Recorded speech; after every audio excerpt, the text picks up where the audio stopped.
Halo, selamat pagi pemirsa, apa kabar Anda di pagi hari ini? Senang sekali saya Heri Oron kembali menjumpai Anda dalam Berita Papua. Sejumlah informasi dan berita aktual telah kami sajikan dalam tim redaksi kami. Berikut 3 berita utama yang akan kami sajikan untuk Anda.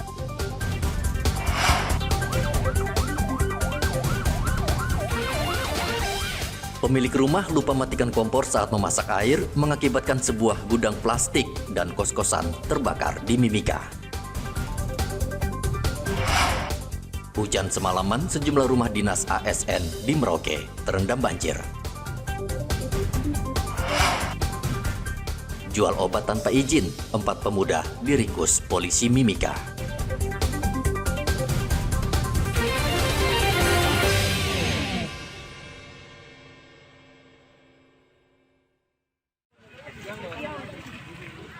Sebuah gudang plastik di Jalan Yosudarso, Kabupaten Mimika, Papua Tengah, Senin kemarin terbakar. Pemilik gudang dibantu warga sekitar kesulitan memadamkan api karena gudang terbuat dari kayu. 6 mobil damkar dikerahkan untuk memadamkan api. Selain gudang, ada sejumlah kos-kosan yang terbakar karena api yang merembet. Kasat Reskrim Polres Mimika AKP Fajar Sadik mengatakan api berasal dari sebuah rumah yang berada di belakang gudang plastik. Pemilik rumah saat itu sedang memasak air namun lupa memadamkannya sehingga api membakar seluruh rumah dan gudang. Juga hasil keterangan saksi ditemukan dan diketahui bahwa kebakaran terjadi karena adanya salah satu pemilik rumah yang memasak air kemudian meninggalkan masakannya seperti itu, sehingga karena mungkin dia keluar rumah lupa memasak, saat itu sedang memasak terjadilah kebakaran. Dari hasil olah TKP, kerugian yang terjadi yaitu mengakibatkan 3 unit bangunan hangus terbakar. Tidak ada korban jiwa dalam peristiwa itu, namun kerugian yang ditimbulkan diperkirakan mencapai ratusan juta rupiah. Dari Mimika, Papua Tengah, Igobat Momolin melaporkan.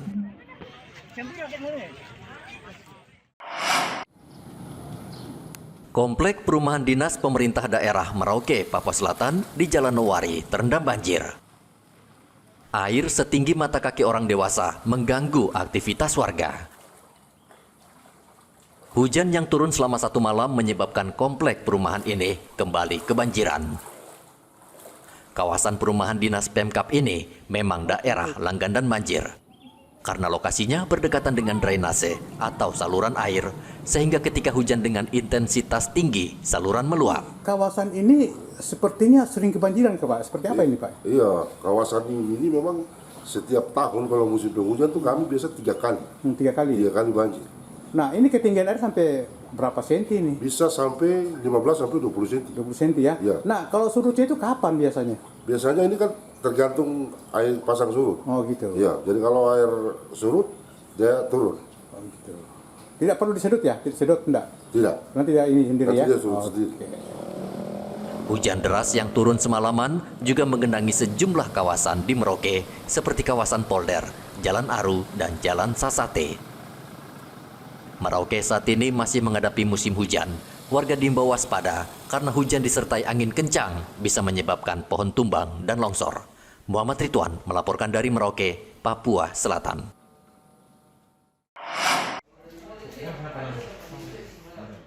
Empat pemuda ini harus mempertanggungjawabkan perbuatan mereka di hadapan polisi. Mereka diringkus pada Minggu malam di lokasi berbeda. Polisi yang mendapat laporan langsung memburu 4 pemuda yang menjual obat-obatan yang tidak ada izin edar.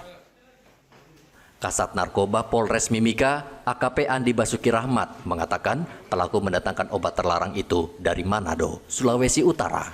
Dalam hal pengungkapan terkait peredaran obat-obat tanpa izin edar dan tanpa keahlian.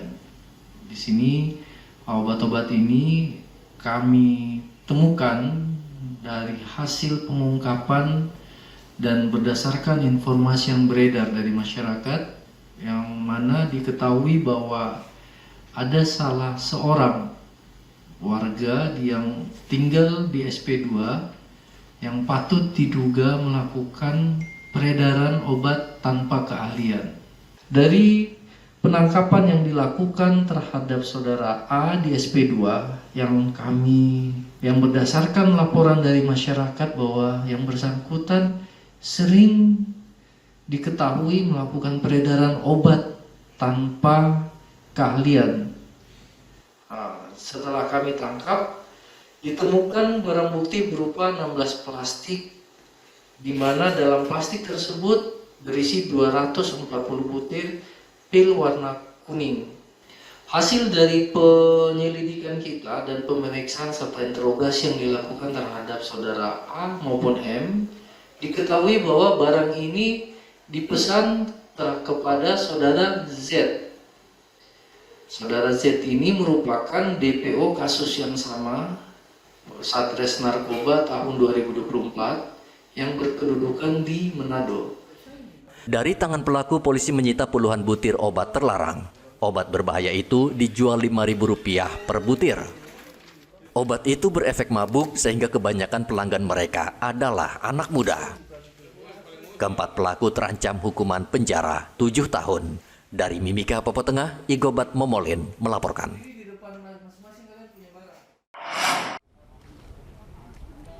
Kota Jayapura, Papua mendapat tamu istimewa, yakni 2.000 wisatawan mancanegara yang tiba dengan menggunakan kapal pesiar MV North pada hari Minggu.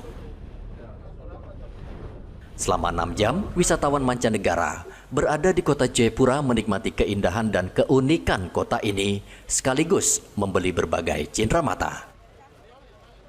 Mereka berasal dari Amerika, Belanda, dan Australia.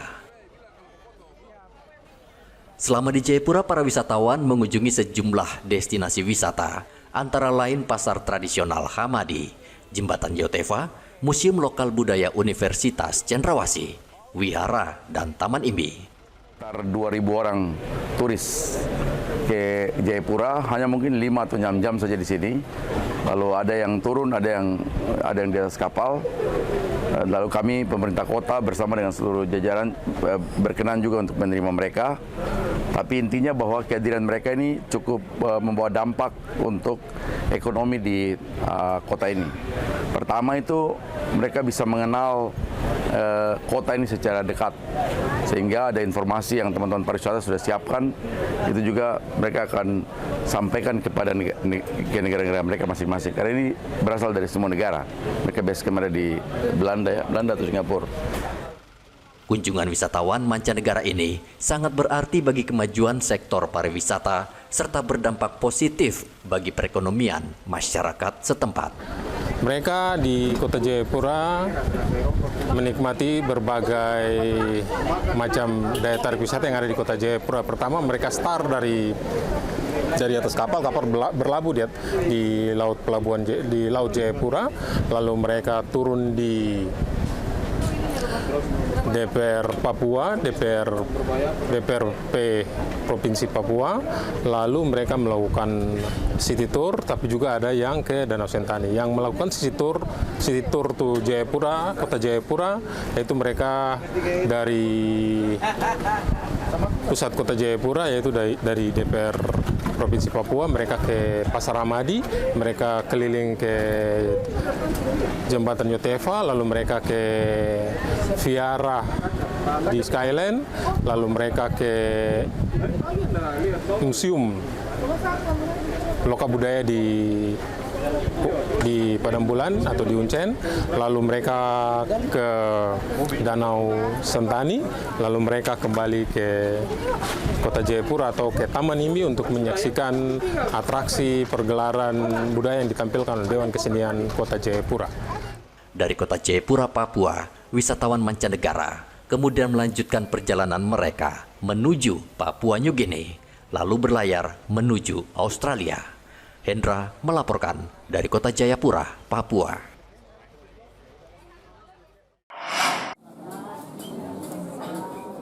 Badan Gizi Nasional terus melakukan uji coba makan bergizi gratis di sejumlah sekolah di Merauke, Papua Selatan.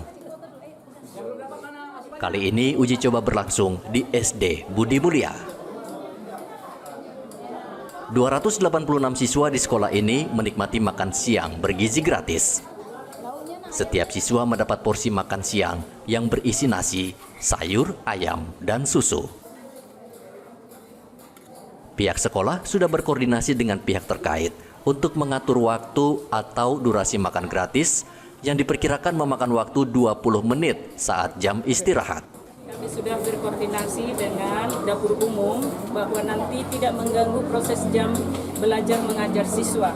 Maka ketika mereka akan istirahat, mereka sudah langsung mengambil makanan untuk program kedepannya. Mereka bebas makan, boleh di bawah hunai, tetapi terlebih dahulu berdoa dari dalam kelas. Sesudah berdoa, maka Bapak Ibu guru akan mengarahkan, silakan ambil nasimu, boleh makan di mana saja kamu merasa senang. Begitu Pak. Jadi proses belajar mengajar tetap berjalan dengan baik, tidak mengganggu. Karena kami sudah programkan untuk kelas 1 sama kelas 2 makanya jam 9. Untuk kelas 3 sampai kelas 6 makanya jam 9:20 ke atas. Jadi tidak ada pas waktu jam istirahat. Mereka harus kita latih Pak. Karena nanti ketika mereka menjadi tentara atau polisi, mereka harus bisa memakai waktu selama 20 menit.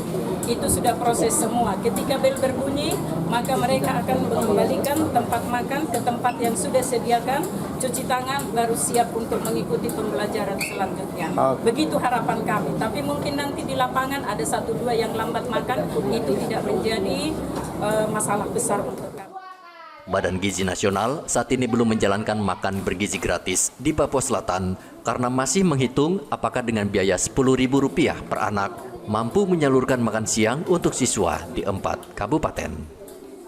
Muhammad Ridwan melaporkan dari Merauke, Papua Selatan.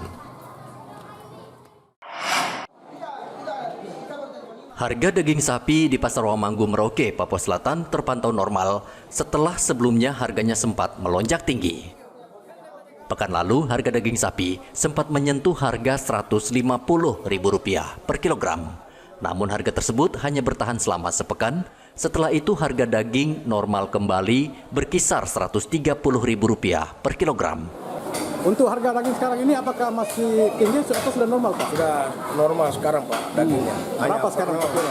Daging 140, 130 dengan 120. Oh, 120. Rawon dengan rawon dengan paha depan 130, paha belakang 140. Kemarin saat jelang Natal dan Tahun Baru itu sempat mencapai berapa? Menurut saya 150 saja Pak. Itu paling 1-2 hari aja. 1-2 hari. 150-nya. Itu paha belakang saja yang dikasih. Karena orang mau buat rendang, mau buat bakso itu. Meski harga daging sapi sempat mahal, menurut pedagang dagangannya tetap laku karena daging sapi sudah menjadi kebutuhan pokok. Akhir bulan depan, umat muslim akan masuk bulan puasa, sehingga pedagang memprediksi daging sapi akan kembali naik karena banyaknya permintaan. Muhammad Ridwan melaporkan dari Merauke, Papua Selatan.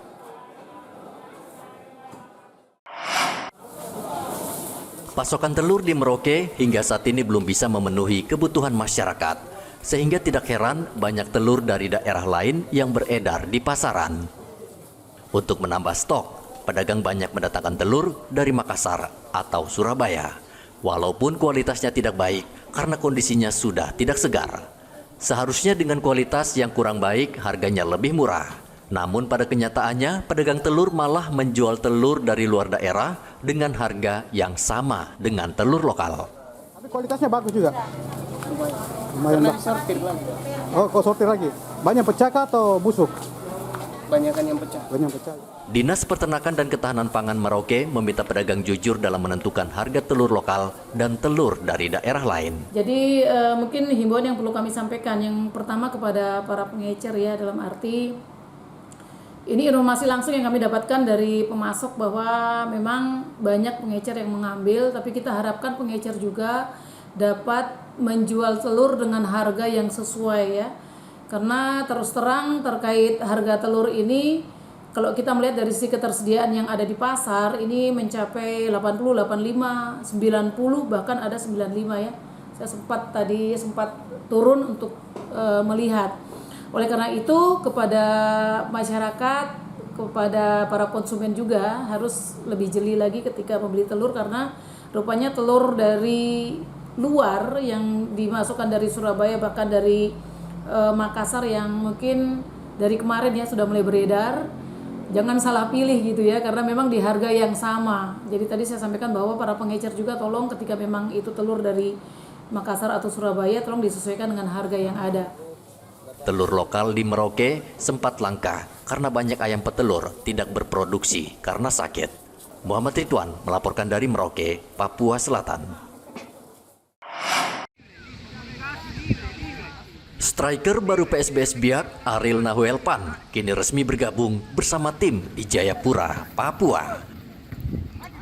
Ariel kini sudah menjalani latihan ringan bersama skuad Badai Pasifik di lapangan latihan Stadion Papua Bangkit, Kampung Harapan, Kabupaten Jayapura.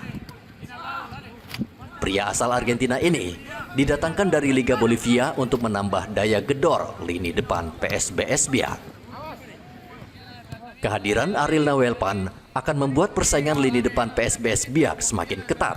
Pasalnya, tim berjuluk Badai Pasifik sudah memiliki beberapa striker seperti Alexandro Ferreira, Alberto Gonçalves, dan Abel Arganaras. Kedatangan pemain baru ke Ariel, posisi ke depan. Ya.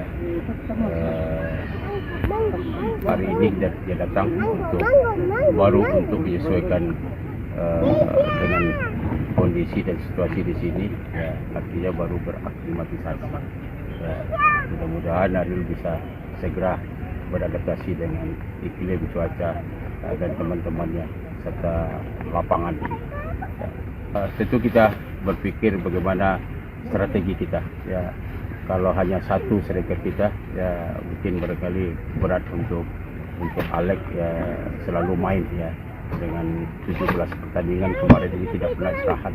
Ya, Alex sendiri bukan mesin, ya, dia perlu recovery juga. Ya, ini bagian dari strategi kita. Kita kedatangan satu striker, ya, dan kita bisa merubah game model kita dengan kedatangan. Ini belum dapat kabar kita apakah dia sudah datang atau belum. Yang jelas Ariel sudah bergabung dengan kita, sudah ikut tadi melakukan pemanasan. Ya. Saya lihat dia punya skill bagus.